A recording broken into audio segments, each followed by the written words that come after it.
जो है वो बायो सेक्शन में देख लेते हैं, जनन एवं भ्रूणीय विकास को देख लेते हैं। ऑलरेडी मैंने बायोलॉजी सेक्शन में आपका घटना चक्र का जितने भी क्वेश्चन आपके जो एमसीक्यू फॉर्मेट में है उसको भी कंप्लीट कराया है, और आपका बायो से रिलेटेड बहुत सारे वीडियो जो है आप प्लेलिस्ट से जा कर के वॉच कर सकते हैं, दैट इज़ इम्पॉर्टेंट फॉर, ठीक है, तो आप प्लीज़ इसको वॉच कर लीजिएगा। चलिए यहाँ पे हम लोग देख लेते हैं आपका बायोलॉजी सेक्शन में ये प्रीवियस ईयर जितने भी आपके एग्ज़ाम हुए हैं उसको देख लेते हैं। चलिए पहले नोट्स को हम लोग अच्छे से पढ़ लेते हैं, फिर हम लोग आगे बढ़ते हैं। वह प्रक्रम जिसके माध्यम से जीव अपनी संख्या में वृद्धि करते हैं प्रजनन यानी फिर रिप्रोडक्शन कहलाता है। प्रजनन में भाग लेने वाले अंगों को प्रजनन अंग या फिर तथा जीव विशेष के सभी प्रजनन अंगों को सम्मिलित रूप से प्रजनन तंत्र कहते हैं, ठीक है, यानी रिप्रोडक्टिव सिस्टम कहते हैं। प्रजनन के माध्यम से प्रत्येक जीवधारी अपने समान जीवों को पैदा करता है, ठीक है। मानव भी अन्य कशेरुकियों की तरह जो है एक लिंगी होता है, ठीक है, यूनिसेक्सुअल होता है ह्यूमन भी। उसके अलावा अगर डिटेल देखें तो अर्थात इसमें नर और मादा के जननांगों और आपका लैंगिक लक्षणों में विभिन्नता होती है। पुरुषों में एक जोड़ी वृषण होते हैं और आपका स्त्रियों में क्या होती है, एक जोड़ी अंडाशय यानी प्रमुख जननांग होते हैं।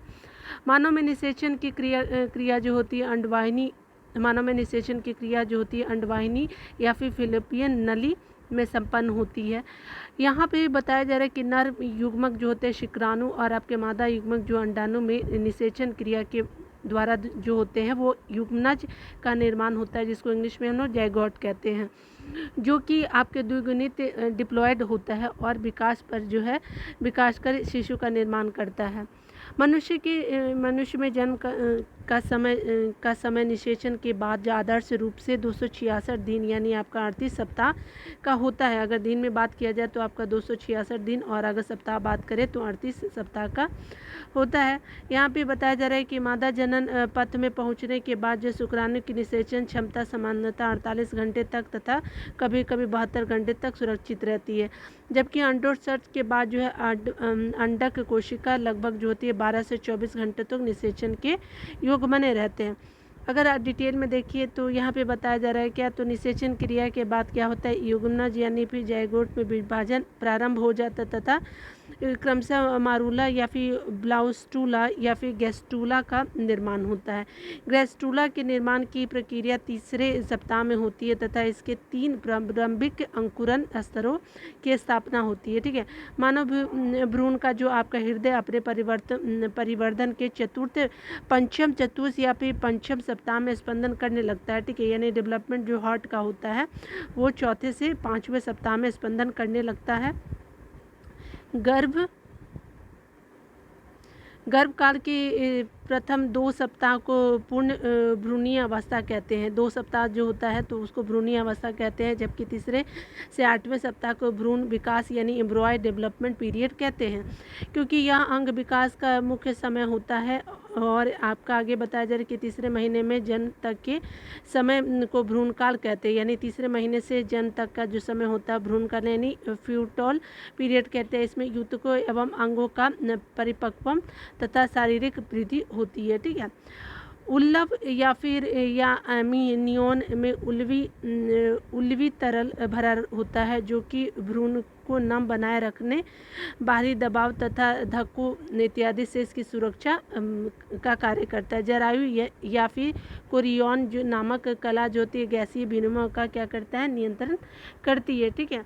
अगला देखिए क्या बोला जा रहा है, तो कहा जा रहा है कि जबकि परापोषिक या फिर इलेक्ट्राइलिक कला जो होती है भ्रूण के उपापचयी अपशिष्ट पदार्थ का एक तरण या फिर गैसीय विनिमय में सहयोग करता है, ठीक है। चलिए प्रश्नों को देख लेते हैं। यहाँ पे बोला जा रहा है क्या, तो निषेचन यानी फर्टिलाइजेशन की क्रिया कहाँ होती है, तो ये आपके अंडवाहिनी में होती है, ओविडक्ट में होती है। डिटेल देखते हैं। यहाँ पे बोला जा रहा है क्या कि निषेचन यानी फर्टिलाइजेशन की क्रिया अंडवाहिनी में संपन्न होती है। यह नर युग्मक यानी शुक्राणु और मादा युग्मक अंडाणु में निषेचन की क्रिया के द्वारा जो होता है युग्मनज यानी जाइगोट का निर्माण होता है, जो कि द्विगुणित होता है और विकास कर शिशु का निर्माण करता है। मनुष्य में जन्म का समय जो है निषेचन के बाद आदर्श रूप से 266 दिन या फिर आपका 38 सप्ताह का होता है, ठीक है, देख लिया हमने। अगला बताया जा रहा है कि मानव में जो है शरीर के निम्नलिखित भागों में से किस एक में शुक्राणु डिंब को निषेचन करता है। तो ये आपका डिंब नली, डिंब वाली नली में जो होती है आपको डिंब को निषेचित करता है। ठीक है, बी आंसर बिल्कुल सही हो जाएगा। देखिए, पुरुष का शुक्राणु महिला के डिंब को डिंबवाहिनी नली में क्या होती है, निषेचित करता है। अगला तीसरे नंबर प्रश्नों को देखते हैं। तो मादा जनन पथ में पहुंचने के बाद जो होता है मानव शुक्राणु अपने निषेचन क्षमता सुरक्षित रहते हैं। तो कितने दिनों तक, तो ये आपका 1 से 2 दिनों तक जो है वो सुरक्षित रहते हैं, 1 से 2 दिनों तक, याद रखिएगा। डी हो जाएगा, यानी मादा जनन पथ में पहुंचने के बाद शुक्राणु का निषेचन क्षमता सामान्यतः 48 से 72 घंटों तक का क्या होता है, सुरक्षित रहती है। अगला बताया जा रहा है क्या है कि मानव भ्रूण का हृदय कब स्पंदन करने लगता है। तो ये अपने परिवर्तन के चतुर्थ सप्ताह में जो होता है मानव भ्रूण का हृदय जो होता है वो हृदय कब स्पंदन करता है, तो चतुर्थ सप्ताह में करता है। तो सी आंसर बिल्कुल सही हो जाएगा। यहाँ पे बोला जा रहा है कि मानव भ्रूण का हृदय अपने परिवर्तन के चतुर्थ पंचम सप्ताह में स्पंदन करने लगता है। भ्रूणीय विकास के तीसरे से 8वें सप्ताह को भ्रूण विकास काल कहते हैं, क्योंकि यह अंग विकास का मुख्य समय होता है। तीसरे महीने से आपका जन्म तक के समय को भ्रूण काल कहते हैं, जिसमें ऊतकों एवं अंगों का परिपक्वन तथा शारीरिक वृद्धि होती है। ठीक है, ये हमने देख लिया पूरा। यहाँ देखिए क्या बोला जा रहा है कि निम्नलिखित में से कौन सी कला परिवर्धनीय भ्रूण की शोषण से रक्षा करती है। तो आपका उल्लव यानी एमियन जो होता है वो कला परिवर्तनशील भ्रूण की शुष्कन से रक्षा करती है। तो उल्लव वो हो जाएगा, ए आंसर बिल्कुल 5 का सही हो जाएगा। यहाँ पे बोला जा रहा है क्या कि उल्लव या फिर एमिनियन में उल्लवित तरल भरा रहता है, जो कि भ्रूण को नम बनाए रखने, बाहरी दबाव या फिर धक्कों इत्यादि से इसकी सुरक्षा करने का कार्य करता है। तो इस तरह से हमने सारे प्रश्नों को देख लिया है सीरीज़ में। आपके टोटल 5 ही प्रश्न थे। तो चलिए मिलते हैं अगले वीडियो में, तब तक के लिए खुद का ख्याल रखिए और पढ़ते रहिए। Take care.